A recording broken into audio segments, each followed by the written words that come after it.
C'est confirmé, la Banque centrale américaine a décidé d'arrêter la planche à billets. En clair, elle ne va plus intervenir dans les marchés pour les soutenir. C'est un tournant historique. Pourquoi ? Parce que cela met fin à 6 ans de politique de perfusion. Une période très longue et ultra favorable qui a permis aux marchés financiers d'être de plus en plus déconnectés des réalités.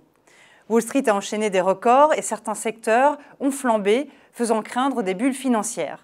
Cette euphorie a aussi fait que les marchés financiers sont parfois restés insensibles à toute l'actualité géopolitique très souvent mouvementée, notamment avec la crise entre la Russie et l'Ukraine. Autre effet, les taux d'emprunt ont chuté pour les États, mais pas seulement, également pour les entreprises. Par exemple, Apple a profité des taux historiquement faibles pour emprunter et verser des dividendes à ses actionnaires. Du coup, arrêter la perfusion comporte forcément des risques. La Fed en a conscience, et c'est pourquoi elle va d'abord maintenir sur son bilan les actifs qu'elle a achetés. Surtout, elle s'engage à ne pas remonter ses taux directeurs avant une période longue, nous dit-elle.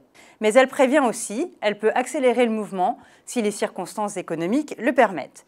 Et c'est un peu l'information de ce soir, la Fed semble plus confiante qu'avant dans la reprise américaine. D'ailleurs, on l'a vu, le dollar a rebondi et les taux américains également. En ce qui concerne les marchés de la zone euro, ils pourraient être, eux, en partie immunisés grâce à l'action de la Banque centrale européenne, qui est elle aussi en soutien des marchés.